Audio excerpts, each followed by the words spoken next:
सदर मुमलिकत का पैगाम है। उन्होंने एक मरतबा फिर से तमाम सियासी जमातों को मिलकर चलने की दावत दी है। और क्या ये तमाम सियासी जमातें इकट्ठी हो सकती हैं? कौन इन सियासी जमातों को इकट्ठा कर सकता है? इस पर बात करने के लिए पाकिस्तान पीपल्स पार्टी के रहनुमा खान कायरा साहब हमारे साथ मौजूद है। कायरा साहब, बहुत शुक्रिया आपके वक्त का। कायरा साहब, पोलराइजेशन हमने देखा, आपसे पहले भी बात होती रही है, बहुत ज़्यादा बढ़ गई। तवक्को थी कि इंतखाबात हैं, इंतखाबात के बाद कम हो जाएगी, लेकिन ऐसा देखने में नहीं आ रहा। क्या समझते हैं, रिकंसिलिएशन की गुंजाइश है हमारी सियासी कुव्वतों के दरमियान? देखिए, इस वक्त यकीनन तलखी बहुत बड़ी हुई है और इस तलखी को कम किए बगैर मामला आगे नहीं बढ़ेगा। मुश्किल है, खास तौर पे इस वक्त खान साहब का रवैया जो है वो रिकंसिलिएटरी नहीं है।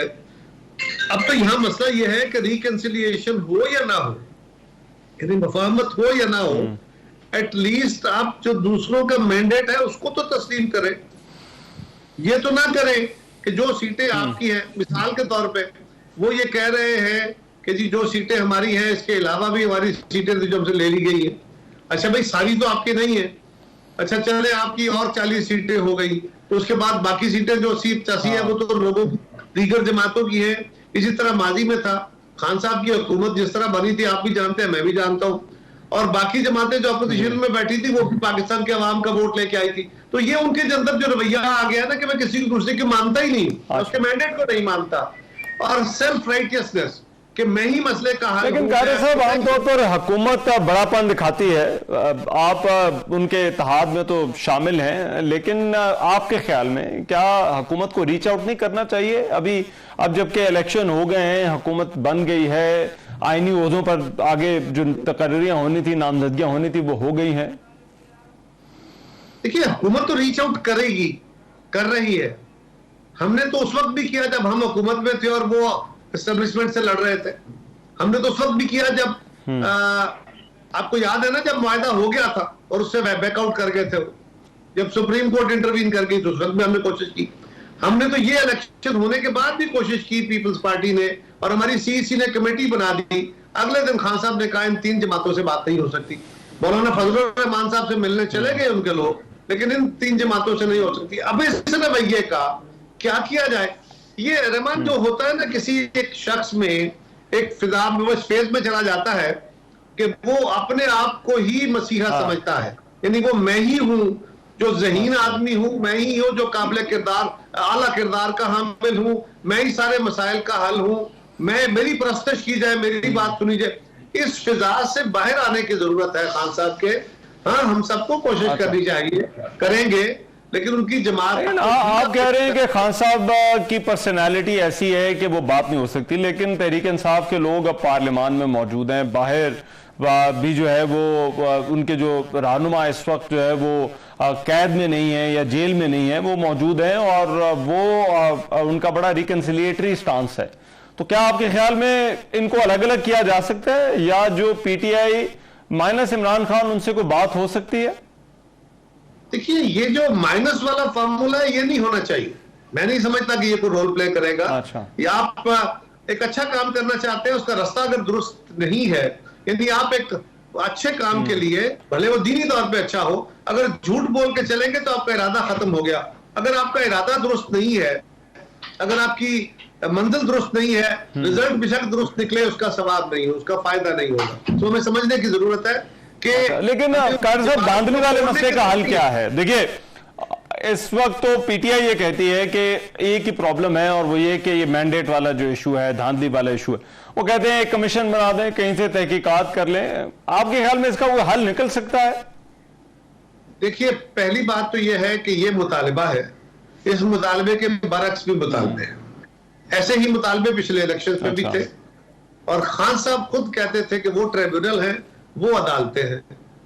अब आज उनकी अपनी बारी है, वो ट्रिब्यूनल है, वो अदालतें हैं। हम ये नहीं कह रहे, लेकिन कमीशन बनाना है तो उनको सियासी जमातों से जो पार्लियामान के अंदर बैठी है वहीं से बनेगा ना कमीशन, वहीं से होगा ना फैसला।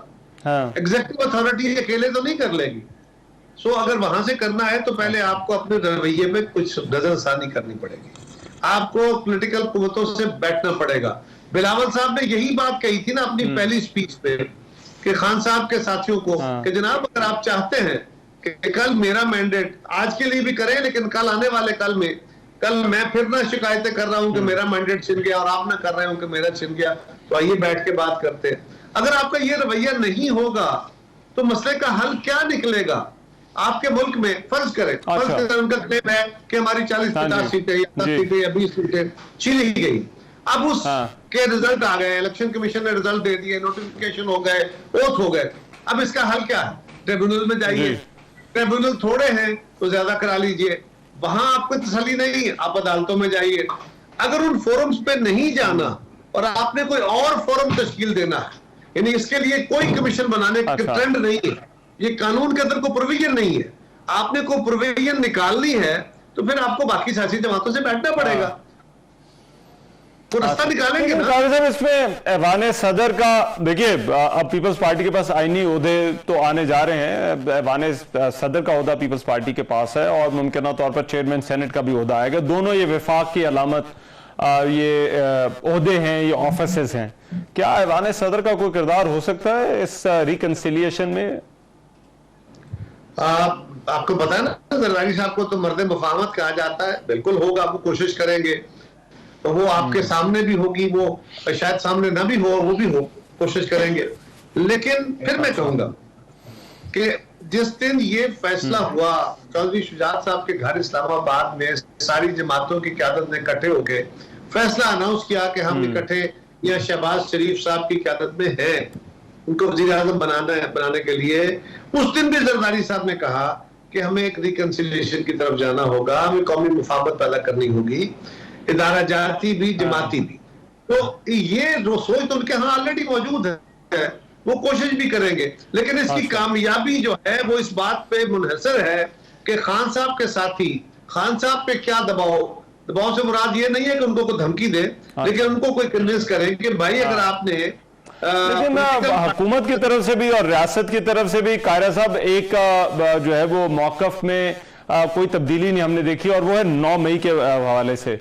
आपके ख्याल में 9 मई के जो मामलात हैं उनसे क्या तहरीक इंसाफ निकल सकती है, या तहरीक इंसाफ बतौर जमात में बात कर रहा हूं? देखिए, गुजारिश है कि 9 मई के वाकयात के बारे में तो खुद इमरान खान साहब ने, उनकी जमात ने कहा है कि उसके जो किरदार है उनको करार वाकई सजा मिलनी चाहिए, जो जिम्मेदार है, तो उसकी तहकीकात होनी चाहिए, प्रॉपर जल्दी हो जानी चाहिए। अगर अदालतों में केसेस है तो उनके फैसले हो जाने चाहिए। उस पर तो कौमी इत्तेफाक हो गया ना कि गवर्नमेंट भी कह रही है, हम भी कह रहे हैं, जिनका नुकसान हुआ है सिपा भी कह रही है और खुद खान साहब भी कह रहे हैं, तो उसका तो ट्रायल होना चाहिए, और जो लोग बेगुनाह हैं उनको छोड़ देना चाहिए, बिल्कुल छोड़ देना चाहिए।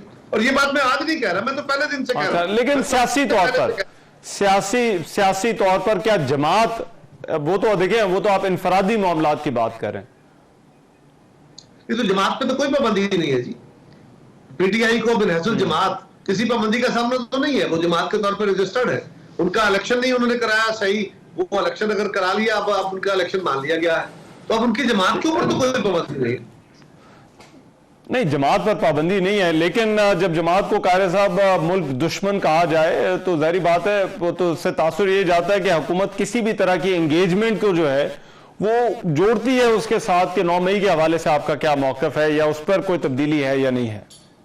रहमान, इमरान खान साहब मौलाना फजलुर रहमान साहब को क्या कहते रहे, वो एमकेएम को क्या कहते रहे, वो चौधरी परवेज इलाही साहब को क्या कहते रहे, और फिर उनके साथ बैठे। तो ये सियासत में जरा तल्ख बातें करने का हमारे मुल्क में जरा बढ़ के चलती है ना, लोग भी जरा सादा सी गुफ्तगू, मुहज़्ज़ब सी, आराम से गुफ्तगू जो है उसको नहीं सुनते। वो पीटीआई के एक एमएनए हैं, आजकल बड़े पॉपुलर हैं वो, और वो किस बात पे पॉपुलर है? उन्होंने एक इंतहाई नाजेबा गुफ्तगू, एक इंतहाई नाजेबा लफ्ज कहा कि प्रोग्राम तो ये हो गया, और हमारा हाल अब ये है कि वो एक ट्रेंड बन गया, वो घरों के अंदर बैठ के भी, वो बच्चे भी, वो औरतें भी, वो मर्द भी, वो सारा मुआशरा उसको बोले जा रहा है। इस मुआशरे के अंदर क्या किया जाए? ठीक, राइट, बहुत शुक्रिया। कमर जमान कायरे साहब हमारे साथ मौजूद थे, पाकिस्तान पीपुल्स के रहनुमा, बात कर रहे थे। प्रोग्राम में भी एक ब्रेक शामिल करते हैं, वापस आते हैं इस ब्रेक के बाद।